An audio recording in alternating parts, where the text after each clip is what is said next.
கிறிஸ்துவுக்குள் அன்பான தேவ ஜனங்களே, இயேசு கிறிஸ்துவின் நாமத்தினால மீண்டுமா இந்த கிரைஸ்ட் சர்ச் இன்டர்நேஷ்னல் ஊழியத்தின் மூலமாக உங்களோடு கூட இந்த வார்த்தையை பகிர்ந்து கொள்வதில் நான் ದೇವನ ಮಹಿಮೆಪಡುತ್ತೇನೆ. ಪ್ರಿಯ ದೇವರ ಮಕ್ಕಳೇ, ಯೇಸು ಕ್ರಿಸ್ತನ ಮಧುರವಾದಂಥ ನಾಮದಲ್ಲಿ ಈ ಕ್ರೈಸ್ಟ್ ಚರ್ಚ್ ಇಂಟರ್ನ್ಯಾಷನಲ್ ಮೂಲಕವಾಗಿ ಮತ್ತೊಂದು ಸಾರಿ ನಿಮ್ಮ ಮಧ್ಯದಲ್ಲಿ ದೇವರ ವಾಕ್ಯವನ್ನು ಮಾತನಾಡಲಿಕ್ಕೆ ನಾನು ಬಹಳ ಕುತೂಹಲವುಳ್ಳವನಾಗಿದ್ದೇನೆ. நீங்கள் எல்லாரும் கிறிஸ்துவுக்குள்ள பிளஸடாக இருக்கீங்கன்னு நாங்கள் பிலீவ் பண்ணுறேன்.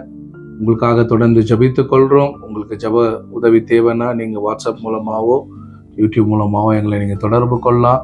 இந்த வார்த்தை உங்களுக்கும் உங்கள் குடும்பத்துக்கும் ஆசீர்வாதமாக இருக்கும் என்று நான் நம்புகிறேன். ನೀವೆಲ್ಲರೂ ಆಶೀರ್ವಾದದಾಯಕವಾಗಿದ್ದೀರೆಂಬುದಾಗಿ ನಂಬ್ತೇನೆ. ಒಂದು ವೇಳೆ ನಿಮಗೆ ಪ್ರಾರ್ಥನೆ ವಿಜ್ಞಾಪನೆಗಳು, ಒಂದು ವೇಳೆ ನಿಮಗೆ ಪ್ರಾರ್ಥನೆ ಅವಶ್ಯಕತೆ ಇರುವುದಾದರೆ ನಮ್ಮನ್ನು ಸಂಪರ್ಕಿಸಿ, ಇಲ್ಲದೆ ಹೋದರೆ ಯೂಟ್ಯೂಬ್ ಮೂಲಕವಾಗಿ ನಮಗೆ ತಿಳಿಸುವುದಾದರೆ ನಾವು ನಿಮಗೋಸ್ಕರ ಪ್ರಾರ್ಥನೆ ಮಾಡುವವರಾಗಿರ್ತೇವೆ. பிரியமானவர்களே, இன்றைக்கு கூட நான் உங்களோடு கூட 1 யோவான் புஸ்தகம் 2ஆம் அதிகாரம் 27வது வசனத்தை வாசிக்க விரும்புகிறேன். இதிலிருந்து நம்ம கர்த்தருடைய வார்த்தையை பார்ப்போம். நீங்கள் அவராலே பெற்ற அபிஷேகம் உங்களில் நிலைத்திருக்கிறது, ஒருவரும் உங்களுக்கு போதிக்க வேண்டியதில்லை. அந்த அபிஷேகம் சகலத்தையும் குறித்து உங்களுக்கு போதிக்கிறது. அது சத்தியமாக இருக்கிறது, பொய்யல்ல. அது உங்களுக்கு போதித்தபடியே அவரில் நிலைத்திருப்பீர்களாக. ಇವತ್ತು ಸಹ ನಾವು 1 ಯೋಹಾನ 2ನೇ ಅಧ್ಯಾಯ 27ನೇ ವಾಕ್ಯದ ಮೂಲಕವಾಗಿ ದೇವರ ವಾಕ್ಯವನ್ನು ನೋಡೋಣ. ಆದರೆ ಆತನಿಂದ ನೀವು ಹೊಂದಿದ ಅಭಿಷೇಕವು ನಿಮ್ಮಲ್ಲಿ ನೆಲೆಗೊಂಡಿರುವುದರಿಂದ ಯಾವನಾದರೂ ನಿಮಗೆ ಉಪದೇಶ ಮಾಡುವುದು ಅವಶ್ಯವಿಲ್ಲ. ಆತನು ಮಾಡಿದ ಅಭಿಷೇಕವು ಎಲ್ಲಾ ವಿಷಯಗಳಲ್ಲಿ ನಿಮಗೆ ಉಪದೇಶ ಮಾಡುವಂಥದ್ದಾಗಿದ್ದು ಸತ್ಯವಾಗಿದೆ, ಸುಳ್ಳಲ್ಲ. இந்த வசனத்தை யோவான் சபைக்கு எழுதும் போது அவர் என்ன இதில் குறிப்பிடுறாருன்னா, உங்களுக்கு பாஸ்டரோ டீச்சரோ உங்களுக்கு போதிக்கிறவங்க யாருமே வானா அப்படி சொல்ல இವರು. ಇಲ್ಲಿ ಯೋಹಾನನು ತನ್ನ ಪತ್ರಿಕೆಯನ್ನ ತನ್ನ ಸಭೆಗೆ ಬರೆಯುವಾಗ ಯಾವುದನ್ನು ಕುರಿತು ಅವನು ಹೇಳ್ತಾ ಇದ್ದಾನೆ ಅಂತ ಹೇಳಿದ್ರೆ, ನಿಮಗೆ ಬೋಧಿಸಲಿಕ್ಕೆ ಉಪದೇಶಕರು ಬೋಧಕರು ಬೇಡ ಎಂಬುದಾಗಿ ಆ ಅರ್ಥದ ಮೂಲಕವಾಗಿ ಅವನು ಹೇಳ್ತಾ ಇಲ್ಲ. ஏன்னா நிறைய பேர் இண்டிபெண்டன்ட் ஸ்பிரிட்ல பேசுவாங்க. எங்களுக்கு யாருமே தேவையில்லை, எங்களுக்குள்ள இருக்கிற அபிஷேகமே எங்களுக்கு எல்லாவற்றையும் போதிக்குது, எங்களுக்கு ஒரு டீச்சர் தேவையில்லைன்னு நினைப்பாங்க.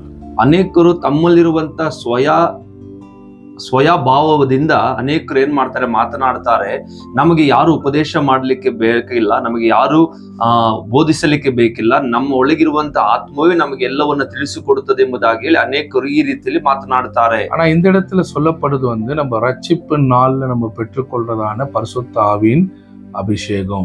ಈ ಸ್ಥಳದಲ್ಲಿ ನಮ್ಮ ರಕ್ಷಣೆಯ ದಿನದಲ್ಲಿ ನಾವು ಹೊಂದಿಕೊಳ್ಳುವ ದೇವರ ಅಭಿಷೇಕವನ್ನು ಕುರಿತು ಮಾತನಾಡುತ್ತಾ ಇದೆ. ನಮ್ಮ ಸಾಲ್ವೇಷನ್ ಎಕ್ಸ್ಪೀರಿಯನ್ಸ್ ಇಂದು சொல்லுகிறது. ನಮ್ಮ ರಕ್ಷಣೆಯ ಅನುಭವವನ್ನು ಕುರಿತು ದೇವರ ವಾಕ್ಯ ಮಾತನಾಡುತ್ತಾ ಇದೆ.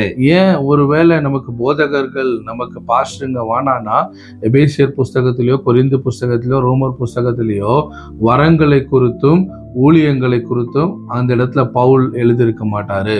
ಯಾಕೆ ಅಂತ ಹೇಳಿದ್ರೆ, ನಮ್ಗೆ ಯಾಕೆ ಉಪದೇಶಕರು ಮತ್ತು ಬೋಧಕರು ಬೇಡ ಎಂಬುದಾಗಿ ಹೇಳುತ್ತೇವೆ ಎಂಬುದಾಗಿ ನೋಡುವಾಗ ಕೊರಿಂಥದ ಸಭೆಗೂ ಮತ್ತು ಎಫೆಸದ ಸಭೆಗೂ ರೋಮದ ಸಭೆಗೂ ಅಪೊಸ್ತಲನಾದಂತ ಪೌಲನು ಬರೀತಾ ಇದ್ದಾನೆ.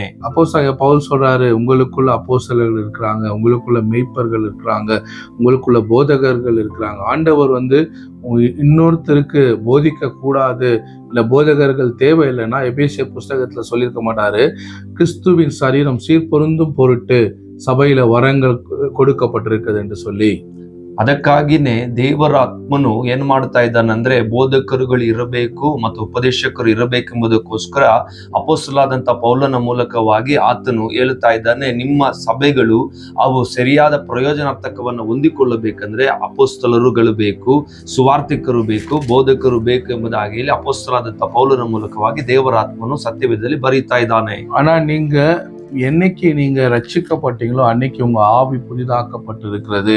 ಯಾವಾಗ ನೀವು ರಕ್ಷಣೆಯನ್ನು ಹೊಂದಿದರೋ ಆಗಲೇ ನಿಮ್ಮ ಆತ್ಮ ಹೊಸದಾಗಿದೆ. உங்களுக்குள்ள பரிசுத்த ஆவியானவர் ஜீவிக்கிறவரா இருக்கிறாரு. ನಿಮ್ಮ ಒಳಗಡೆ ಪವಿತ್ರಾತ್ಮನು ಬಂದು ವಾಸ ಮಾಡುವವನಾಗಿದ್ದಾನೆ. நீங்க தேவனுடைய ஆலயமா இருக்கீங்க.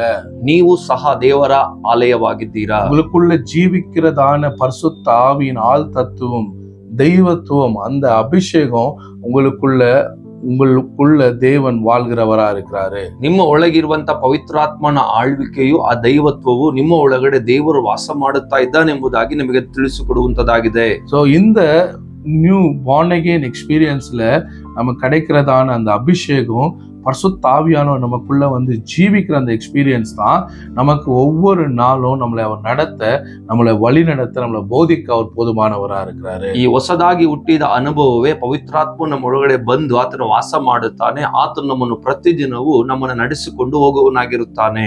ஏன்னா ஆண்டவராகிய பரிசுத்த ஆவியானவர் ஒரு மனுஷனுக்குள்ள வரணும்னா அதுக்கு ஒரே ஒரு குவாலிஃபிகேஷன் தான், ஆண்டவராகிய இயேசு கிறிஸ்துவ சொந்த ரட்சகரா ஏற்றுக்கொள்ளணும். ಪವಿತ್ರಾತ್ಮನು ನಮ್ಮಲ್ಲಿ ಬಂದು ವಾಸ ಮಾಡಬೇಕಂದ್ರೆ ಅದಕ್ಕಿರುವಂತ ಒಂದೇ ಒಂದು ಅರ್ಹತೆಯು ಮೊಟ್ಟ ಮೊದಲನೇದಾಗಿ ಯೇಸು ಕ್ರಿಸ್ತನನ್ನು ನಮ್ಮ ಸ್ವಂತ ರಕ್ಷಕನಾಗಿ ನಾವು ಅಂಗೀಕರಿಸಿಕೊಂಡಿರಬೇಕು. நம்ம வந்து சிஎஸ்ஐயா இருக்கலாம், இல்ல நம்ம வந்து லுத்ரனா இருக்கலாம், நம்ம வந்து கேத்தலிக்கா இருக்கலாம், இல்ல எந்த பேக்ரவுண்டு வேற மதத்துல இருந்து கூட நம்ம இருக்கலாம். ஆனா ஆண்டவர், நீங்க எந்த பேக்ரவுண்ட்ல இருந்தாலும் ஆண்டவராகிய இயேசு கிறிஸ்து உங்க இருதயத்துல முழுமையா விசுவாசித்து அவர்தான் தேவன் என்று உங்க நாவுல நீங்க அறிக்கை பண்ணும்போது, ரோமர் 10 அதிகாரத்துல 8-10 சொல்லுது, நீங்க ரட்சிக்கப்படுவீர்கள். ನೀವು ಒಂದು ವೇಳೆ CSI ಪಂಗಡಕ್ಕೆ ಸೇರಿದವರಾಗಿರಬಹುದು, ಒಂದು ವೇಳೆ ನೀವು ರೋಮನ್ ಕ್ಯಾಥಲಿಕ್ ಅಲ್ಲಿ ಸೇರಿದಂತವರಾಗಿರಬಹುದು, ಒಂದು ವೇಳೆ ನೀವು ಲುಥರನ್ ಆಗಿರಬಹುದು, ಯಾವುದೇ ಆಗಿದ್ರೂ ಸಹ ಯೇಸು ಕ್ರಿಸ್ತನನ್ನ ಸ್ವಂತ ರಕ್ಷಕನಾಗಿ ಅಂಗೀಕರಿಸಿಕೊಂಡಿದ್ರೆ ಮಾತ್ರ ಪವಿತ್ರಾತ್ಮನು ನಮ್ಮಲ್ಲಿ ಬಂದು ವಾಸ ಮಾಡುವನಾಗಿರುತ್ತಾನೆ. ರೋಮ 10ನೇ ಅಧ್ಯಾಯ 8ನೇ ವಾಕ್ಯದಿಂದ 10ನೇ ವಾಕ್ಯ ಹೇಳ್ತದೆ, ಅದೇನಂದ್ರೆ ಯೇಸು ಕ್ರಿಸ್ತನನ್ನ ನಿಮ್ಮ ಸ್ವಂತ ರಕ್ಷಕನಾಗಿ ಅಂಗೀಕರಿಸಿಕೊಂಡು ನೀವಿರುವುದಾದ್ರೆ ದೇವರಾತ್ಮನು ಬಂದು ನಿಮ್ಮಲ್ಲಿ ವಾಸ ಮಾಡುವನಾಗಿರುತ್ತಾನೆ. விசுவாசிக்கிறதுக்கு உங்க இருதயத்துல விசுவாசிச்சு, நீதி உண்டாக உங்க இருதயத்துல விசுவாசித்து, ரட்சிப்பு உண்டாக உங்க நாவினால் அறிக்கை ಇಡುವீர்கள் என்று ரோமன் சொல்லுகிறது. ದೇವರ ವಾಕ್ಯದಲ್ಲಿ ರೋಮ ಪತ್ರಿಕೆಯಲ್ಲಿ ಹೇಳ್ತದೆ, ನೀವು ಹೃದಯದಿಂದ ನಂಬಿ ಅದನ್ನ ಬಾಯಿಂದ ಅರಿಕೆ ಮಾಡುವಾಗ ನಿಮಗೆ ರಕ್ಷಣೆ ಉಂಟಾಗುತ್ತದೆ ಎಂಬುದಾಗಿ ದೇವರ ವಾಕ್ಯ ಹೇಳ್ತದೆ. அந்த நியூ பார்ன் அகெயின் அந்த எக்ஸ்பீரியன்ஸ்ல தான் நமக்குள்ள பரிசுத்த ஆவியானவர் வந்து வாசம் பண்ணுகிறார். அந்த இடத்துல நமக்கு ஒரு அனாயிண்டிங் நமக்குள்ள ஊற்றப்படுகிறது. அந்த அபிஷேகம் தான் நம்மள சகலவற்றையும் நமக்கு போதித்து நடத்துகிறது என்று வேதம் சொல்லுகிறது. ಹೊಸದಾಗಿ ಹುಟ್ಟುವ ಅನುಭವದಲ್ಲಿಯೇ ಪವಿತ್ರಾತ್ಮನು ಬಂದು ನಮ್ಮಲ್ಲಿ ವಾಸ ಮಾಡುವನಾಗಿರ್ತಾನೆ. ಆ ಪರಿಶುದ್ಧಾತ್ಮನ ಮೂಲಕವಾಗಿ ನಾವು ಅನೇಕ ಉಪದೇಶಗಳನ್ನ ಹೊಂದುವವರಾಗಿರುತ್ತೇವೆ. நம்ம ஒரு பேப்டிஸ்டா கூட இருக்கலாம், வரங்கள் இல்லைன்னு சொல்லலாம், ministry of the Holy Spirit இல்லைன்னு கூட சொல்லலாம். ஆனா நீங்க இயேசுவை நம்பும் போது பரிசுத்த ஆவியானவர் உங்களுக்குள்ள வருகிறவரா இருக்கிறாரு. ಒಂದು ವೇಳೆ ನಾವು ಬ್ಯಾಪ್ಟಿಸ್ಟ್ ಅವರು ಆಗಿರಬಹುದು, ಒಂದು ವೇಳೆ ನಾವು ವರಗಳನ್ನ ನಂಬುವುದಿಲ್ಲ ಎಂಬುದಾಗಿ ಹೇಳಬಹುದು, ಪವಿತ್ರಾತ್ಮನು ಇಲ್ಲ ಎಂಬುದಾಗಿ ಹೇಳಬಹುದು. ಆದ್ರೆ ನೀವು ಯೇಸು ಕ್ರಿಸ್ತನ ಸ್ವಂತ ರಕ್ಷಕನಾಗಿ ಅಂಗೀಕರಿಸಿಕೊಳ್ಳುವುದಾದ್ರೆ ಪವಿತ್ರಾತ್ಮನು ನಿಮ್ಮ ಒಳಗಡೆ ಆತನು ಬರುವವನಾಗಿರುತ್ತಾನೆ. இது வந்து personal relationship with the Holy Spirit and Jesus Christ and Father God. ಇದು ನಿಮ್ಮ ವೈಯಕ್ತಿಕ ಅನುಭವ ತಂದೆಯಾದ ದೇವರೊಟ್ಟಿಗೂ ಮತ್ತು ಮಗನಾಗಿರುವ ಯೇಸು ಕ್ರಿಸ್ತನೊಟ್ಟಿಗೂ ಮತ್ತು ಪವಿತ್ರಾತ್ಮನೊಟ್ಟಿಗಿರುವಂತದ್ದು. இந்த அனாயிண்டிங் வந்து மினிஸ்ட்ரிக்கான அனாயிண்டிங் அல்ல, ಇದು ಸೇವೆಗಿರುವಂತ ಅಭಿಷೇಕವಲ್ಲ, இது உங்களுக்குள்ள இருந்து உங்களை போதித்து நடத்துகிறதான ಅಭಿಷೇಕமா இருக்கிறது. ಇದು ನಿಮ್ಮ ಒಳಗಡೆ ತಂಗಿ ವಾಸ ಮಾಡಿ ನಿಮಗೆ ಉಪದೇಶ ಮಾಡಿ ನಿಮ್ಮನ್ನು ನಡೆಸುವಂತದಾಗಿರುತ್ತದೆ. ஏன்னா யோவான் சுவிசேஷ புஸ்தகம் 14வது அதிகாரம் 26வது வசனம் சொல்லுகிறது, என் நாமத்தினாலே பிதா அனுப்புகிற பரிசுத்த ஆவியாகிய தேற்றரவாளனே எல்லாவற்றையும் உங்களுக்கு போதித்து நான் உங்களுக்கு சொன்ன எல்லாவற்றையும் உங்களுக்கு நினைப்பூட்டுவார். ಯೋಹಾನ ಬರೆದ ಸುವಾರ್ತೆ 14ನೇ ಅಧ್ಯಾಯ 26ನೇ ವಾಕ್ಯ ಈ ರೀತಿಯಲ್ಲಿ ಹೇಳುತ್ತದೆ, ಆದರೆ ಆ ಸಹಾಯಕನು ಅಂದರೆ ನನ್ನ ಹೆಸರಿನಲ್ಲಿ ತಂದೆಯು ಕಳಿಸಿಕೊಡುವ ಪವಿತ್ರಾತ್ಮನೇ ನಿಮಗೆ ಎಲ್ಲವನ್ನು ಉಪದೇಶಿಸಿ ನಾನು ನಿಮಗೆ ಹೇಳಿದ್ದನ್ನೆಲ್ಲ ನಿಮ್ಮ ನೆನಪಿಗೆ ತರುವನು. இப்போ பரிசுத்த ஆவியானவர் வந்து நமக்குள்ள அவர் வாசம் பண்ணுகிறார், அவர் நமக்கு போதித்து நடத்துகிறார் என்று வேதம் சொல்லுகிறது. ದೇವರ ವಾಕ್ಯ ಹೇಳ್ತದೆ, ಪವಿತ್ರಾತ್ಮನು ನಮ್ಮ ಒಳಗಡೆ ವಾಸ ಮಾಡಿ ನಮಗೆ ಉಪದೇಶ ಮಾಡಿ ಆತ ನಮ್ಮ ನಡೆಸುವವನಾಗಿದ್ದಾನೆ. சில நேரம் நீங்க கேட்கிற சில விஷயங்கள் கூட இது சத்தியமா இல்லையான்னு ஜட்ஜ் பண்றதுக்கு உங்களுக்குள்ள இருக்கிற ஆவியானவர் உங்களை கைட் பண்றவரா இருக்கிறாரு. ಕೆಲವೊಂದು ಉಪದೇಶಗಳನ್ನ ನೀವು ಕೇಳಿಸಿಕೊಳ್ಳುವಾಗ ಇದು ಸತ್ಯನ ಸತ್ಯ ಅಲ್ವಾ ಎಂಬುದಾಗಿ ಪವಿತ್ರಾತ್ಮನು ನಿಮ್ಮೊಳಗೆ ವಾಸ ಮಾಡುವ ಪವಿತ್ರಾತ್ಮನು ಅದನ್ನು ನಿಮಗೆ ತಿಳಿಸಿಕೊಡುವವನಾಗಿರುತ್ತಾನೆ. ஏன்னா உங்களுக்குள்ள ஆவியானவர் என்ன பண்றாரு, அவர் உங்களுக்கு வந்து போதிக்கிறவரா இருக்கிறார், டீச் பண்றவரா இருக்கிறார். எது சரி எது தப்பு, எதை செய்யணும் எதை செய்யக்கூடாது, ಅನುದಿನ வாழ்க்கையில உங்களை அவர் கைட் பண்றவரா இருக்கிறாரு. ಯಾಕಂದ್ರೆ ನಿಮ್ಮೊಳಗಡೆ ವಾಸ ಮಾಡುತ್ತಾ ಇರುವಂತ ಪವಿತ್ರಾತ್ಮನು ಯಾವುದು ಸರಿ ಯಾವುದು ತಪ್ಪು ಎಂಬುದಾಗಿ ಆತನು ನಿಮ್ಮ ಒಳಗಡೆ ಇದ್ದು ನಿಮಗೆ ಆತನು ಪ್ರತಿನಿತ್ಯವೂ ಆತನು ನಿಮ್ಮನ್ನು ನಡೆಸುವವನಾಗಿರುತ್ತಾನೆ. பரிசுத்த ஆவியின் ஐக்கியத்தை குறித்து தான் நம்ம முதல் ரட்சிப்பின் அனுபவத்துல பார்க்கிறோம். ಮೊದಲನೆಯ ರಕ್ಷಣೆ ಅನುಭವದಲ್ಲಿ ಪವಿತ್ರಾತ್ಮನೊಟ್ಟಿಗಿರುವಂತ ಅನ್ಯೂನ್ಯತೆ ಐಕ್ಯತೆಯನ್ನು ನಾವು ನೋಡ್ತೇವೆ. யோவான் சுவிசேஷ புஸ்தகத்துல நம்ம பார்க்கிறோம், இயேசு கிறிஸ்து அவர் நம்முடைய சீஷர்களை அழைத்து அவங்கள பார்த்து அவங்க மேல ஊதி பரிசுத்த ஆவியானவர் பெற்றுக்கொள்ளுங்கன்னு சொல்றாரு. ಅವರ ಮೇಲೆ ಊದಿ ಪವಿತ್ರಾತ್ಮನನ್ನು ಹೊಂದಿಕೊಳ್ಳಿರಿ ಎಂಬುದಾಗಿ ಹೇಳ್ತಾನೆ. அந்த அனுபவம் தான் born again எக்ஸ்பீரியன்ஸ். ಅದು ಮತ್ತೆ ಹುಟ್ಟುವ ಅನುಭವ. அந்த இடத்துல அவங்களுக்கு பரிசுத்த ஆவியின் அவங்க மேல பெற்றுக்கொண்டிருந்தாலும் இயேசு கிறிஸ்து சொல்றாரு, நீங்க அப்போஸ்தலர் நடவடிக்கைகள்ல நம்ம பார்க்கிறோம், நான் பரிசுத்த ஆவியானவர் உங்க மேல வர வரைக்கும் நீங்க என்ன பண்ணாதீங்க, எருசலேமை விட்டு போகாதீங்கன்னு சொல்றாரு. ಈ ರೀತಿಯಲ್ಲಿ ಊದಿ ಪವಿತ್ರಾತ್ಮನು ಅವರೊಳಗಡೆ ಅವರಿಗೆ ಕಳಿಸಿಕೊಟ್ರು ಸಹ ಯೇಸು ಸ್ವಾಮಿ ಅಪೊಸ್ತಲರ ಕೃತ್ಯ 1ನೇ ಅಧ್ಯಾಯದಲ್ಲಿ ಓದುವಾಗ ಹೇಳ್ತದೆ, ನೀವು ಯೆರೂಸಲೇಮನ್ನು ಬಿಟ್ಟು ಹೋಗಬೇಡ್ರಿ, ನನ್ನಿಂದ ಕೇಳಿದಂತ ವಾಗ್ದಾನಕ್ಕಾಗಿ ನೀವು ಕಾಯ್ದುಕೊಂಡಿರಿ ಎಂಬುದಾಗಿ ಯೇಸು ಸ್ವಾಮಿ ಹೇಳುತ್ತಾರೆ. நம்ம ரட்சிக்கப்படும் நாள்ல பெற்றுக்கொள்ளுகிறதான அந்த ரட்சிப்பு அபிஷேகம் பரிசுத்த ஆவியானவர் அனுதினம் நம்மளை போதித்து நடத்துகிற அனுபவமா இருக்கிறது. ಮೊಟ್ಟ ಮೊದಲನೇದಾಗಿ ಪವಿತ್ರಾತ್ಮನು ನಮ್ಮ ಒಳಗಡೆ ವಾಸ ಮಾಡಿ, ನಾವು ಹೊಸದಾಗಿ ಹುಟ್ಟುವಾಗ ನಮ್ಮ ಒಳಗಡೆ ವಾಸ ಮಾಡಿ ನಮ್ಮ ನಡೆಸುವತನಾಗಿರುತ್ತಾನೆ. அவர் சகல சத்தியத்திலும் நம்ம நடத்துகிறார் என்று வேதம் சொல்லுகிறது. ಆತನು ಸಕಲ ವಿಧವಾದ ಸತ್ಯದಲ್ಲಿ ನಮ್ಮ ನಡೆಸ್ತಾನೆ ಎಂಬುದಾಗಿ ದೇವರ ವಾಕ್ಯ ಹೇಳುತ್ತದೆ. அவர் எது சரி எது தப்புன்றத நமக்குள்ள இருந்து நமக்குள்ள இருக்கிற அந்த அபிஷேகம் நம்மள என்ன பண்ணுது, நமக்கு உணர செய்கிறது.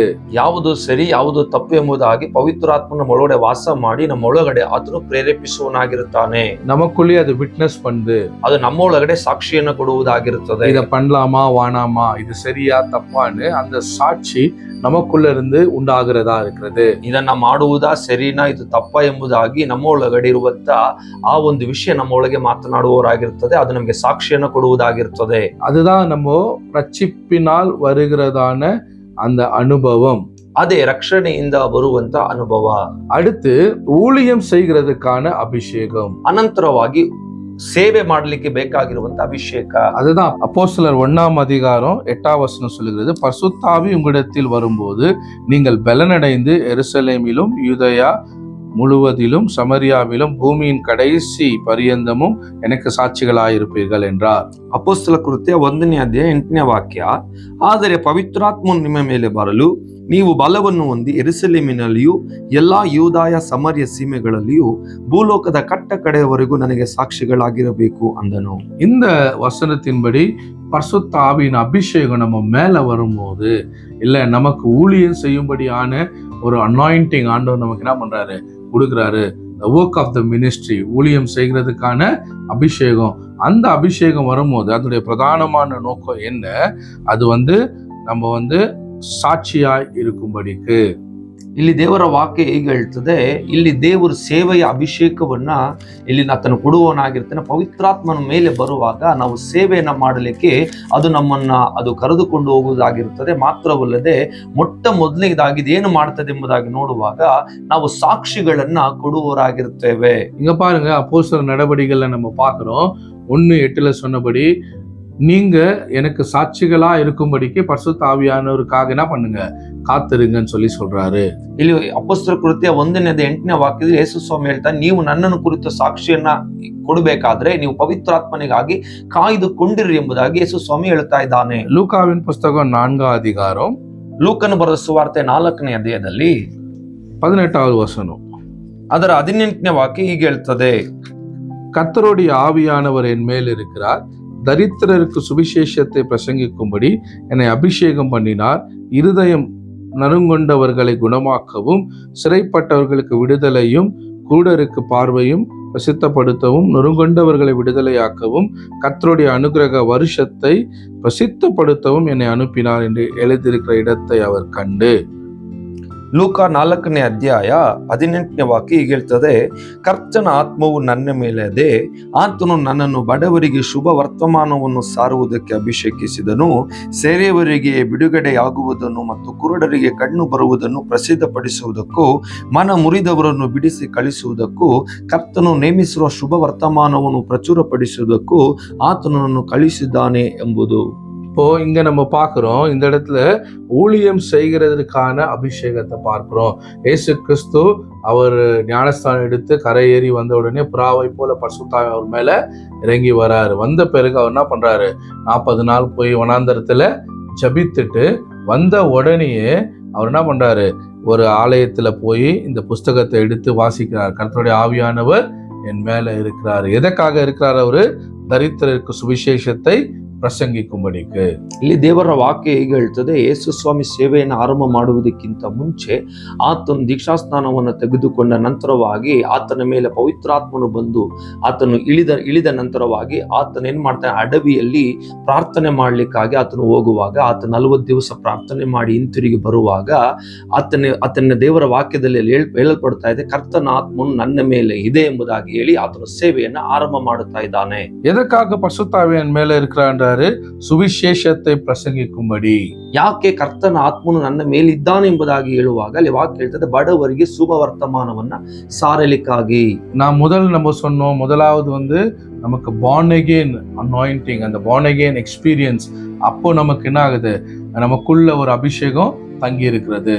ಮೊಟ್ಟ ಮೊದಲನೇದಾಗಿ ಹೇಳಿದ ಹೊಸದಾಗಿ ಹುಟ್ಟುವಾಗ ಅಲ್ಲಿ ಒಂದು ಅಭಿಷೇಕವು ನಮ್ಮೊಳಗೆ ಕೊಡಲ್ಪಡುತ್ತದೆ. ரெண்டாவது priestly anointing, ஊழியம் செய்யத்தக்கதான ಅಭಿಷೇகம் ನಮ್ಮ ಮೇಲೆ ஊற்றப்படுகிறது. ಎರಡನೇದಾಗಿ ಯಾಜಕನಿಗೆ ಬೇಕಾಗಿರುವಂತ ಅಭಿಷೇಕ, ಅಂದರೆ ಸೇವೆಯನ್ನ ಮಾಡಲಿಕ್ಕೆ ಬೇಕಾಗಿರುವ ಅಭಿಷೇಕವು ನಮಗೆ ಕೊಡಲ್ಪಡುತ್ತದೆ. நீங்க ஆண்டவருக்காக ஊழியம் செய்யணும், ஃபுல் டைம் மினிஸ்ட்ரிக்கு நீங்க வருவீங்கன்னா, ஊழியம் செய்யணும் வாஞ்சை நீங்க வருவீங்கன்னா, உங்க மேல ஆண்டவர் என்ன பண்றாரு, ஊழியத்துக்கு ஏற்றதான ಅಭಿಷೇಕத்தை வரங்களை அவர் ஊற்றுகிறவரா இருக்கிறாரு. ಒಂದು ವೇಳೆ ನೀವು ಪೂರ್ಣ ಅವಧಿ ಸೇವೆಗೆ ಬರಬೇಕೆಂಬುದಾಗಿ ಇಚ್ಛಿಸುವುದಾದರೆ ನಿಮ್ಮ ಮೇಲೆ ಪವಿತ್ರ ಆತ್ಮನ ಅಭಿಷೇಕವನ್ನ, ಸೇವೆಯ ಅಭಿಷೇಕವನ್ನ ಆತನು ನಿಮ್ಮ ಮೇಲೆ ಸುರಿಸುವವನಾಗಿರುತ್ತಾನೆ. அப்ப இந்த இரண்டாவது கேட்டகரியை நம்ம பார்க்கும்போது, இவங்க எல்லாரும் சுவிசேஷத்தை பிரசங்கிக்கவும், கர்த்தருக்காக ஊழியம் செய்யவும், அற்புத அடையாளங்களை செய்யவும், வரங்கள் மேனிஃபெஸ்ட் பண்றதுக்கு அவங்களுக்கு என்ன ஆகுது, அவங்க மேல ದೇವನ ஊழியத்துக்கு ஏத்த ಅಭಿಷೇಕத்தை ஊற்றுகிறாரு. ಈ ಎರಡನೇ ವಿಧವಾದಂತ ಅಭಿಷೇಕವು ದೇವರು ಯಾರಿಗೆ ಕೊಡುತ್ತಾನೆ ಎಂಬುದಾಗಿ ನೋಡುವಾಗ, ಆತನ ಸೇವೆಯನ್ನ ಮಾಡುವವರಿಗಾಗಿ ಆತನು ಕೊಡುತ್ತಾನೆ. ಇವರ ಮೂಲಕವಾಗಿ ಅದ್ಭುತಗಳು, ಸೂಚಕ ಕಾರ್ಯಗಳು ಮತ್ತು ತನ್ನ ಸುವಾರ್ತೆಯನ್ನ ಸಾರಲಿಕ್ಕೆ ಬೇಕಾಗಿರುವಂತ ಕಾರ್ಯಗಳನ್ನು ಅವರ ಮೂಲಕವಾಗಿ ದೇವರು ಮಾಡುವವನಾಗಿರುತ್ತಾನೆ. அப்போஸ்தலர் 2ஆம் அதிகாரத்துல நம்ம பார்க்கிறோம், பெந்தெகோஸ்தே நாள் வந்தபோது அப்போஸ்தலர்கள் மேல என்னாச்சு, பரிசுத்த ஆவியானவர் இறங்கி வந்தாரு. அவங்க எல்லாருமே 120 பேருமே என்னானாங்க, அவங்க அபிஷேகத்தை பெற்றுக்கொண்டாங்க. 3ஆம் அதிகாரத்துல அவங்க புறப்பட்டு போய் ஊழியம் செய்தாங்கன்னு பாக்குறோம். ಅಪೊಸ್ತಲ ಕೃತ್ಯ 2ನೇ ಅಧ್ಯಾಯದಲ್ಲಿ ಆ ಪಂಚಶತಮ ದಿನದಲ್ಲಿ ಪವಿತ್ರಾತ್ಮನು ಎಲ್ಲರ ಮೇಲೆ ಆತನು ಇಳಿದು ಬಂದನು. ಆ ಇಳಿದು ಬಂದಂತ ಪವಿತ್ರಾತ್ಮನ ಮೂಲಕವಾಗಿ 3ನೇ ಅಧ್ಯಾಯದಲ್ಲಿ ಅವರು ಸುವಾರ್ತೆಯನ್ನ ಸಾರಲಿಕ್ಕೆ ಪ್ರಾರಂಭ ಮಾಡಿದರು. நம்ம 2ஆம் அதிகாரத்துல பரிசுத்த ஆவியோட அபிஷேகத்தை பெற்றுக்கொள்ளும் போது ஜனங்களுக்கு சுவிசேஷத்தை பிரசங்கிக்க வாசல் திறக்கப்படுது. 2ನೇ ಅಧ್ಯಾಯದಲ್ಲಿ ಆ ಪವಿತ್ರಾತ್ಮನಿಂದ ಬಂದಂತ ಅಭಿಷೇಕವು ನಮಗೆ ಸುವಾರ್ತೆಯ ಬಾಗಿಲನ್ನು ಅದು ತೆರೆದುಕೊಡುವುದಾಗಿರುತ್ತದೆ. பேதுரு எழுந்து பிரசங்கம் பண்றாரு. அன்னைக்கு 3000 பேர் ரட்சிக்கப்படுறாங்க. ಅಲ್ಲಿ ಪೇತ್ರನು ಎದ್ದು ಪ್ರಸಂಗ ಮಾಡುತ್ತಾ ಇದ್ದಾನೆ. ಆತನು ಪ್ರಸಂಗ ಮಾಡುವಾಗ ಹೆಚ್ಚು ಕಡಿಮೆ 3000 ಮಂದಿ ರಕ್ಷಣೆಗೆ ಬರುತ್ತಾ ಇದ್ದಾರೆ. ஊழியம் செய்யறதுக்கான ஒரு போல்ட்னஸ், அனாயிண்டிங் ஆண்டவர் என்ன பண்றாரு, அவரு விசுவாசித்து கேட்கிறவங்க மேல ஊற்றுகிறவரா இருக்கிறாரு. ಸೇವೆಯನ್ನ ಮಾಡಲಿಕ್ಕೆ ಬೇಕಾಗಿರುವಂತ ಅಭಿಷೇಕವನ್ನು ಆತನಿಂದ ಕೇಳಿಕೊಳ್ಳುವಾಗ ಅದಕ್ಕೆ ಬೇಕಾಗಿರುವಂತ ಅಭಿಷೇಕ, ಧೈರ್ಯದ ಅಭಿಷೇಕವನ್ನು ಆತನು ಕೊಡುವವನಾಗಿರುತ್ತಾನೆ. நீங்க ஒருவேளை இன்னைக்கு ஃபைவ்ஃபோல்ட் மினிஸ்ட்ரிக்காக அழைக்கப்பட்டிருக்கலாம், அப்போஸ்தலரா அழைக்கப்பட்டிருக்கலாம், இல்ல நீங்க ப்ராஃபட்டா அழைக்கப்பட்டிருக்கலாம், இல்ல நீங்க மேய்ப்பரா அழைக்கப்பட்டிருக்கலாம், இல்ல இவாஞ்சலிஸ்டா அழைக்கப்பட்டிருக்கலாம், இல்ல நீங்க போதகரா அழைக்கப்பட்டிருக்கலாம். எந்த ஊழியத்துக்கு நீங்க அழைக்கப்பட்டிருந்தாலும், இல்லைன்னா சபைக்குள்ள நீங்க அஷர்ஸா அழைக்கப்பட்டிருக்கலாம், நீங்க லீடர்ஸா அழைக்கப்பட்டிருக்கலாம். உங்க மேல கர்த்தர் ஊழியத்துக்கு ஏற்ற ಅಭಿಷೇಕத்தை ಆಂಡವರು உங்களுக்கு பெருக பண்ணுகிறவரா இருக்கிறாரு. ಒಂದು ವೇಳೆ 5 ವಿಧವಾದಂತ ಸೇವೆಯಲ್ಲಿ ನೀವು ಇರುವುದಾದರೆ, ಒಂದು ವೇಳೆ ಅದನ್ನು ನೀವು ಮಾಡುತ್ತಾ ಇರುವುದಾದ್ರೆ, ನಿಮಗೆ ಅದಕ್ಕೆ ಬೇಕಾಗಿರುವಂತ, ಒಂದು ವೇಳೆ ನೀವು ಪ್ರವಾದಿಗಳಾಗಿರ್ಬೋದು, ಒಂದು ವೇಳೆ ಅಪೊಸ್ತಲರಾಗಿರ್ಬೋದು, ಸುವಾರ್ತಿಕರಾಗಿರ್ಬೋದು, ಬೋಧಕರಾಗಿರ್ಬೋದು, ಉಪದೇಶಕರಾಗಿರ್ಬೋದು, ಅದಕ್ಕಿರುವಂತ ಅಭಿಷೇಕವನ್ನ ದೇವರು ನಿಮ್ಮ ಮೇಲೆ ಆತನು ಸುರಿಯ ಮಾಡುವವನಾಗಿರುತ್ತಾನೆ. 3ஆம் அதிகாரத்துல பாக்குறோம், அவங்க பரிசுத்த ஆவியினால நிரப்பப்பட்டு தேவாலயத்துக்கு போகும்போது அங்க பிறந்ததிலிருந்தே சப்பானியா இருந்த ஒரு மனுஷனை பேதுரு பார்த்து நசரேயனாகிய இயேசுவின் நாமத்தில் எழுந்து நடன்னு சொல்லும் போது அங்க demonstration of the Holy Spirit பார்க்கிறோம். 3ನೇ ಅಧ್ಯಾಯದಲ್ಲಿ ನಾವು ನೋಡುತ್ತೇವೆ, ಅಪೊಸ್ತಲನಾದಂತ ಪೇತ್ರನು ಆ ಪವಿತ್ರಾತ್ಮನ ಸೇವೆ ಅಭಿಷೇಕವನ್ನು ಹೊಂದಿಕೊಂಡ ನಂತರವಾಗಿ ಆ ಹುಟ್ಟು ಕುರುಡನಾಗಿರುವಂತವನ್ನ ನೋಡಿ ನಜರೇತಿನ ಯೇಸುವಿನ ನಾಮದಲ್ಲಿ ಎದ್ದು ನಡೆ ಎಂಬುದಾಗಿ ಹೇಳುವಾಗ ಅಲ್ಲಿ ದೇವರಾತ್ಮನ ಶಕ್ತಿಯು ಅದು ಪ್ರಕಟವಾಗುವುದನ್ನು ಅಲ್ಲಿ ನೋಡ್ತಾ ಇದ್ದೇವೆ. அப்படி நடந்த போது என்ன ஆகுது, அப்போஸ்தலர் 4ஆம் அதிகாரத்துல பார்க்கிறோம். ಆ ರೀತಿಯಲ್ಲಿ ನಡೆಯುವಾಗ ಅಪೊಸ್ತಲ ಕೃತ್ಯ 4ನೇ ಅಧ್ಯಾಯದಲ್ಲಿ ನೋಡ್ತೇವೆ, இவங்களெல்லாம் அந்த ஊர்ல இருக்கிற பிரதான ஆசாரியர்கள் என்ன பண்றாங்க, கூப்பிட்டு அவங்கள மிரட்டுறாங்க. ಅಪೊಸ್ತಲ ಕೃತ್ಯ 4ನೇ ಅಧ್ಯಾಯದಲ್ಲಿ ಆ ಊರಿನಲ್ಲಿದ್ದಂತ ದೊಡ್ಡ ದೊಡ್ಡ ವ್ಯಕ್ತಿಗಳು ಇವರನ್ನ ಕರೆದು ಇವರನ್ನ ಬೆದರಿಸುತ್ತಾ ಇದ್ದಾರೆ. இந்த 4ஆம் அதிகாரத்துல நம்ம பார்க்கிறோம், அப்போஸ்தலர்கள் புஸ்தகத்துல அங்க இருந்த பிரதான ஆசாரியர்கள்லாம் என்ன பண்றாங்க, நடந்த அற்புதத்தை பார்த்து பயந்து பேதுருவை கூப்பிட்டு வந்து மிரட்டுறாங்க. ಅಪೊಸ್ತಲ ಕೃತ್ಯ 4ನೇ ಅಧ್ಯಾಯದಲ್ಲಿ ಮಹಾಯಾಜಕರು ಹಿರಿಯರೆಲ್ಲರೂ ಪೇತ್ರನ ಮೂಲಕವಾಗಿ ನಡೆದಂತ ಸೂಚಕ ಕಾರ್ಯಗಳನ್ನ ನೋಡಿ ಅವರನ್ನ ಕರೆದು ಅವನನ್ನ ಬೆದರಿಕೆ ಹಾಕ್ತಾ ಇದ್ದಾರೆ. என்னன்னு சொல்றாங்க, 4:18 சொல்லுது, அவர்களை அழைத்து இயேசுவின் நாமத்தை குறித்து எவ்வளவும் பேசவும் போதிக்கவும் கூடாது என்று அவர்களை கட்டளையிட்டார்கள். ಅಪೊಸ್ತಲ ಕೃತ್ಯ ಅದೇ 4ನೇ 18ನೇ ವಾಕ್ಯ ಹೇಳ್ತದೆ, ಅವರನ್ನು ಕರೆಸಿ ಆ ಯೇಸುವಿನ ಹೆಸರನ್ನು ಎತ್ತಿ ಹೇಗೋ ಮಾತನಾಡಬಾರದು, ಉಪದೇಶ ಮಾಡಲು ಬಾರದು ಎಂದು ಅವರಿಗೆ ಖಂಡಿತವಾಗಿ ಅಪ್ಪಣೆ ಕೊಟ್ಟರು. ஆனா அவங்க என்ன செஞ்சாங்க, ಆದ್ರೆ ಅವರು ಏನ್ ಮಾಡಿದ್ರು, அவங்களுக்கு பயப்படாம ಅವರಿಗೆ ಎದರದೆ 24ஆம் வசனம் சொல்லுது, 24ನೇ ವಾಕ್ಯ ಹೇಳ್ತದೆ, அவர்கள் அதை கேட்டு ஒருமனப்பட்டு தேவனை நோக்கி சத்தமிட்டு, கர்த்தாவே, நீர் வானத்தையும் பூமியும் சமுத்திரத்தையும் அவைகளில் உள்ள யாவற்றையும் உண்டாக்கின தேவனாய் இருக்கிறீர். புறஜாதிகள் கொந்தளித்து ஜனங்களுக்கு விருதா காரியங்களை சிந்திப்பான் என்று கர்த்தருக்கு விரோதமாகவும் அவருடைய கிறிஸ்துவுக்கு விரோதமாகவும் பூமியின் ராஜாக்கள் எழும்பி நின்று அதிகாரிகள் ஏகமாய் கூட்டம் கூடி என்றும் தேவரீர் உம்முடைய தாசனாகிய தாவீதின் வாக்கினால் உரைத்தீரே. ஆசாரிகள் கூப்பிட்டு அவங்களை மிரட்டி அவங்களை இனிமே இந்த நாமத்தினால பிரசங்கம் பண்ணக்கூடாதுன்னு சொல்லும் போது அவங்க எல்லாரும் ஒருமனப்பட்டு வந்து ஜெபம் பண்ணாங்க. ஜெபம் பண்ணும் போது நம்ம 31ஆம் வசனத்துல பாக்குறோம், பரிசுத்த ஆவியினாலே நிரப்பப்பட்டு அவங்க இருந்த இடமே ಅಸೈಂದದ ಎಂದು ವೇದಂ சொல்லுகிறது.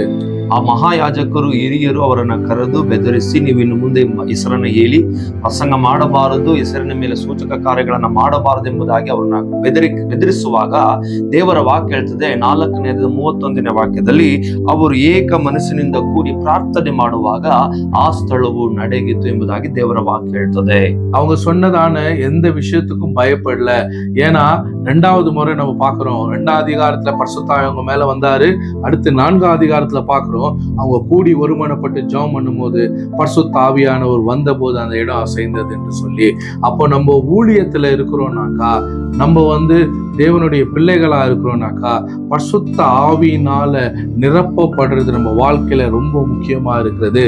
ಈ ರೀತಿಯಲ್ಲಿ ಅವರು ಬೆದರಿಸಿದ್ರು, ಅವರು ಎದರಲಿಲ್ಲ. ಕಾರಣ ಏನಂದ್ರೆ 2ನೇ ಅಧ್ಯಾಯದಲ್ಲಿ ಅವರು ಪವಿತ್ರಾತ್ಮನಿಂದ ಅಭಿಷೇಕವನ್ನು ಹೊಂದಿದ್ರು. ಅದು ಸೇವೆಗಿರುವಂತ ಅಭಿಷೇಕ. 4ನೇ ಅಧ್ಯಾಯದಲ್ಲಿ ವಾಕ್ಯ ಹೇಳ್ತದೆ, ಅವರು ಯಾವುದಕ್ಕೂ ಭಯಪಡದೆ ಅವರು ಏಕ ಮನಸ್ಸಾಗಿ ಕೂಡಿ ಪ್ರಾರ್ಥನೆ ಮಾಡುವಾಗ ಆ ಸ್ಥಳವು ನಡೆಗಿತ್ತು ಎಂಬುದಾಗಿ ಹೇಳಿ.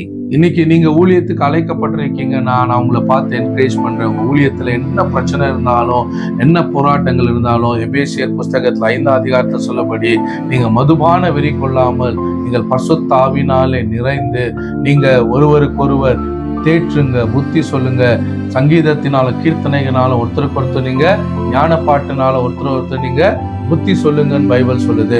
ಒಂದು ವೇಳೆ ನೀವು ಸೇವೆಗೆ ಕರೆಯಲ್ಪಟ್ಟಿರುವುದಾದರೆ ನೀವು ಭಯಪಡಬೇಡ್ರಿ. ನಿಮ್ಮ ಸೇವೆಯಲ್ಲಿ ಬರುವಂತ ಯಾವುದೇ ಒಂದು ಸಮಸ್ಯೆಗಳನ್ನು ನೋಡಿ ನೀವು ಹೆದರಬೇಡ್ರಿ. ಯಾಕಂದ್ರೆ ಎಫೆಸನ 5ನೇ ಅಧ್ಯಾಯದಲ್ಲಿ ದೇವರ ವಾಕ್ಯ ಹೇಳ್ತದೆ, ನೀವು ಮದ್ಯಪಾನಾಸಕ್ತರಾಗಿರದೆ ನೀವು ಪವಿತ್ರಾತ್ಮನಿಂದ ತುಂಬಿದವರಾಗಿ ಏನ್ ಮಾಡಿ ನೀವು ಪ್ರಾರ್ಥನೆ ಮಾಡ್ರಿ ಎಂಬುದಾಗಿ ದೇವರ ವಾಕ್ಯ ಹೇಳ್ತದೆ. அப்ப நம்ம இந்த இடத்துல இவங்களுக்கு வந்த போராட்டத்துல, ஊழியத்துல வந்த போராட்டத்துல இவங்க சோர்ந்து போல. அவங்களுக்கு நல்லா தெரியும் ஊழியத்துக்கான ஒரு அபிஷேகத்தை தேவன் கொடுத்திருக்கிறாரு. அந்த அபிஷேகம் எல்லா நுகங்களை உடைக்கிறதா இருக்கிறது. ಈ ಸ್ಥಳದಲ್ಲಿ ಇವರು ಅಪೊಸ್ತಲರು ಅವರು ಭಯಪಡಲಿಲ್ಲ. ಕಾರಣ ಏನಂದ್ರೆ ಅವರಿಗೆ ಸೇವೆಗೆ ಬೇಕಾಗಿರುವಂತ ಅಭಿಷೇಕವನ್ನ ದೇವರು ಕೊಟ್ರು. ಯಾಕಂದ್ರೆ ಅಭಿಷೇಕವು ಎಲ್ಲಾ ವಿಧವಾದಂತ ನೊಗಗಳನ್ನ ಅದು ಮುರಿಯುವಂತದ್ದಾಗಿರುತ್ತೆ. ஆனா அந்த அபிஷேகம் நமக்கு என்னைக்கோ எக்ஸ்பீரியன்ஸ்ல ஓடக்கூடாது. ಈ ಅಭಿಷೇಕವು ಯಾವತ್ತೂ ಒಂದು ದಿನ ಬಂದಂತ ಅನುಭವದಲ್ಲಿ ಅದು ದಿನ ಅದು ಹೋಗಬಾರದು. ರಕ್ಷಿಸಪடும் போது பெற்றுக்கொண்ட அபிஷேகத்துல ஓடக்கூடாது. ಅದು ರಕ್ಷಣೆಗೆ ಬಂದಂತ ದಿನದಲ್ಲಿ ಹೊಂದಿಕೊಂಡ ಅಭಿಷೇಕದಲ್ಲಿ ಹಾಗೆ ಓಡಬಾರದು. நம்ம அனுதினமும் பரிசுத்த ஆவியில ஜெபம் பண்ணி நம்முடைய ஸ்பிரிச்சுவல் டேங்கை நம்ம எப்பவுமே ஓவர்ஃப்ளோ பண்ணோம். ಪ್ರತಿನಿತ್ಯವೂ ಪವಿತ್ರಾತ್ಮನಿಂದ ತುಂಬಲ್ಪಟ್ಟವರಾಗಿ ನಮ್ಮ ಅನುದಿನದಲ್ಲಿಯೂ ಸಹ ಆ ಒಂದು ಹಳ್ಳಗಳನ್ನ ತಗ್ಗುಗಳನ್ನ ನಾವು ತುಂಬಿ ಹೊರಚೆಲ್ಲುವವರಾಗಿ ಮಾಡ್ಪಡ್ಬೇಕು. ஏன்னா if you are full of the Holy Spirit, ನೀವು ಪವಿತ್ರಾತ್ಮ ಭರಿತರಾಗಿದ್ರೆ, நீங்க எப்பவுமே ஃபுல்லா இருந்தீங்கன்னா பரிசுத்த ஆவியில, ನೀವು ಯಾವಾಗಲೂ ಪವಿತ್ರಾತ್ಮನ ಭರಿತರಾಗಿದ್ರೆ, உங்க மூலமா ஆண்டவருடைய மகிமையை வெளிப்படுத்துவாரு. ನಿಮ್ಮ ಮೂಲಕವಾಗಿ ದೇವರು ತನ್ನ ಮಹಿಮೆಯನ್ನ ಆತನು ಪ್ರಕಟಿಸುವವನಾಗಿದ್ದಾನೆ. சூப்பர் நேச்சுரல் திங்ஸ் நீங்க பேசுறவங்களா இருக்க மாட்டீங்க. You will live in supernatural things. ನೀವು ಪ್ರಕೃತಿಗೆ ಮೀರಿದ ಕಾರ್ಯಗಳನ್ನ ಕೇವಲ ಮಾತನಾಡುವವರು ಮಾತ್ರವಲ್ಲದೆ ಅದನ್ನ ನೀವು ನೆರವೇರಿಸುವವರಾಗಿ ಮಾಡುವವರಾಗಿ ಕಾಣಲ್ಪಡುತ್ತೀರಾ. அதுக்கான கிருபையும் அபிஷேகத்தையும் தேவன் சபைக்கு உங்களுக்கு எனக்கு கொடுத்திருக்கிறாரு. ಅದಕ್ಕೆ ಬೇಕಾಗಿರುವಂತಹ ಕೃಪಾ ವರದಾನಗಳನ್ನ ನಿಮಗೂ ನಮಗೂ ಮತ್ತು ಸಭೆಗೂ ಆತನು ಕೊಟ್ಟಿದ್ದಾನೆ. அதுல நீங்க ஒவ்வொரு நாளும் நீங்க பெருகணும்னு உங்களுக்காக ஜெபிக்கிறேன். ನೀವು ಪ್ರತಿನಿತ್ಯವೂ ಅದರಲ್ಲಿ ಹೆಚ್ಚಬೇಕು, ಪ್ರಬಲವಾಗಬೇಕೆಂಬುದಾಗಿ ನಾನು ನಿಮಗೋಸ್ಕರ ಪ್ರಾರ್ಥಿಸುವವನಾಗಿದ್ದೇನೆ. இதை கேட்டுக்கொண்டிருக்கிறவங்க என்னோட கண்களை மூடி ஜெபம் பண்ணுங்க. ಇದನ್ನ ಕೇಳಿಸಿಕೊಳ್ಳುತ್ತಾ ಇರುವಂತ ನಿಮ್ಮೆಲ್ಲರಿಗೂ ನಾನು ಹೇಳ್ತೇನೆ, ನನ್ನೊಟ್ಟಿಗೆ ಸೇರಿ ಕಣ್ಣುಗಳನ್ನ ಮುಚ್ಚಿ ಪ್ರಾರ್ಥನೆ ಮಾಡ್ರಿ. இதாவே இப்பொழுதே ஊழியத்துக்கு தேவையான கிருபையும் அபிஷேகமும் அப்பா ஊழியம் செய்கிற ஒவ்வொருவருக்கும் நீ பெருக செய்வீராக. ಈ ಕ್ಷಣದಲ್ಲೇ ಯಾರೆಲ್ಲ ಕರ್ತನೆ ಅಪ್ಪ ಸೇವೆಯನ್ನ ಮಾಡುತ್ತಾ ಇದ್ದಾರೋ ಅವರಿಗೆ ಬೇಕಾಗಿರುವಂತಹ ಕೃಪಾ ವರಗಳನ್ನ ಅಭಿಷೇಕಗಳನ್ನ ಈಗಲೇ ಅವರ ಮೇಲೆ ಸುರಿಯ ಮಾಡು. இப்பொழுதே பரிசுத்த ஆவியினால நிரப்பப்படட்டும் ஐயா. ಈ ಕ್ಷಣದಲ್ಲೇ ಪವಿತ್ರಾತ್ಮ ಭರಿತರಾಗಲಿ ಅವರು. அனுதினமும் ஆண்டவரே உம்முடைய அபிஷேகத்துல வளரட்டும் ஆண்டவரே. ಪ್ರತಿನಿತ್ಯವೂ ಅಭಿಷೇಕದಲ್ಲಿ ಅವರು ಬೆಳೆಯಲಿ. ஊழிய வாசல்கள் திறக்கப்படட்டும். ಸೇವೆಗೆ ಇರುವಂತ ಬಾಗಿಲುಗಳು ಎಲ್ಲವೂ ಮಾರ್ಗಗಳು ತೆರೆಯಲ್ಪಡಲಿ. புதிய காரியங்கள் ஆண்டவரே அவங்க வாழ்க்கையில குடும்பத்துல ஊழியத்துல இப்பொழுதே உம்முடைய அபிஷேகத்தினால கர்த்தர் நீர் வாசலை திறப்பீராக இயேசுவின் நாமத்தில். ಅವರ ಸೇವೆಯಲ್ಲಿ ಅವರ ಜೀವಿತದಲ್ಲಿ ಬೇಕಾಗಿರುವಂತಹ ಹೊಸ ಮಾರ್ಗಗಳನ್ನ ಅಭಿಷೇಕವು ಅದು ತೆರೆಯಲ್ಪಡಲಿ ಸ್ವಾಮಿ. இப்பொழுதே நாங்கள் பேசுகிறோம். ಈಗಲೇ ನಾವು ಅವರ ಮೇಲೆ ಮಾತನಾಡುತ್ತಾ ಇದ್ದೇವೆ. அபிஷேகத்தினால நுகம் முறிந்து போகும் என்று வேதம் சொல்லுகிறது. ಅಭಿಷೇಕದಿಂದ ನೊಗಗಳು ಮುರಿಯಲ್ಪಡುತ್ತದೆ ಎಂಬುದಾಗಿ ದೇವರ ವಾಕ್ಯ ಹೇಳುತ್ತದೆ. ஒருவேளை இந்த வார்த்தையை கேட்டுக்கொண்டிருக்கிற வாழ்க்கையில அப்ரேஷன் ஆண்டவரே அப்பா எதெல்லாம் ஆண்டவரே அவங்கள அமுக்கி அவங்களுடைய சமாதானத்தை கெடுக்கிறதோ, அவங்களுடைய விடுதலை ஆண்டவரே கட்டி வைத்திருக்கிறதோ, இப்பொழுது பரிசுத்த ஆவியின் அபிஷேகம் ஒரு விடுதலையை ஆண்டவரே அவங்க வாழ்க்கையில இப்பொழுது உண்டு பண்ணுகிறதுக்காக நன்றி சொல்லுகிறேன். ಯಾರೆಲ್ಲ ಈ ವಾಕ್ಯವನ್ನ ಕೇಳಿಸಿಕೊಳ್ಳುತ್ತಾ ಇದ್ರೆ, ಒಂದು ವೇಳೆ ಯಾವ ವಿಷಯವು ಅವರನ್ನ ಕುಗ್ಗಿಸುತ್ತಾ ಇದೆಯೋ, ಅವ್ರನ್ನ ವ್ಯತ್ಯಪಡಿಸುತ್ತಾ ಇದೆಯೋ, ಈಗಲಿನ ಅಭಿಷೇಕವು ಎಲ್ಲ ನೊಗಗಳನ್ನ ಮುರಿದು ಹಾಕಲಿ ಎಂಬುದಾಗಿ ಪ್ರಾರ್ಥಿಸುತ್ತಾ ಇದ್ದೇವೆ. ಯೇಸುವಿನ ನಾಮத்தினால, ಯೇಸುವಿನ ನಾಮದಲ್ಲಿ அற்புதங்கள் நடக்கட்டும். ಅದ್ಭುತಗಳು ನಡೆಯಲಿ. கேட்கும் போதே அற்புதங்கள் நடக்கட்டும். ಇದನ್ನ ಕೇಳುವಾಗಲೇ ಅದ್ಭುತಗಳು ನಡೆಯಲಿ. இந்த சேனல் மூலமா ஆண்டவரே இதை கேட்கும் போது let your anointing, let the spirit of the Lord அவங்களை தொட்டு அற்புதம் செய்வீராக இயேசுவின் நாமத்தினால. ಈ ಚಾನೆಲ್ ಮೂಲಕವಾಗಿ ವಾಕ್ಯವನ್ನ ಕೇಳುತ್ತಾ ಇರುವಾಗಲೇ ಅಭಿಷೇಕವು ಎಲ್ಲ ವಿಧವಾದ ನೊಗಗಳನ್ನ ಮುರಿದು ಹಾಕಲಿ ದೇವರು. இப்பொழுது சூப்பர் நேச்சுரல் திங்ஸ் அவங்களுக்கு பேசுற இயேசுவின் நாமத்தினால. ಈಗಲೇ ಪ್ರಕೃತಿಗೆ ಮೀರಿದ ಕಾರ್ಯಗಳನ್ನ ಅವರ ಜೀವಿತದಲ್ಲಿ ಮಾತನಾಡ್ತಾ ಇದ್ದೇನೆ ಯೇಸುವಿನ ನಾಮದಲ್ಲಿ. Thank you Jesus. ವಂದನೆ ಯೇಸುವೆ. Thank you Holy Spirit. ವಂದನೆ ಪವಿತ್ರಾತ್ಮನೇ. உம்முடைய நாமத்தை உயர்த்துகிறோம் ஐயா. ನಿನ್ನ ನಾಮವನ್ನ ಮೇಲಕ್ಕೆತ್ತುತ್ತೇವೆ ಅಪ್ಪ. இயேசுவின் நாமத்தினால. ಯೇಸುವಿನ ನಾಮದಲ್ಲಿ. Amen. Amen. God bless you all. ದೇವರು ನಿಮ್ಮೆಲ್ಲರನ್ನ ಆಶೀರ್ವದಿಸಲಿ. Thank you. ವಂದನೆಗಳು.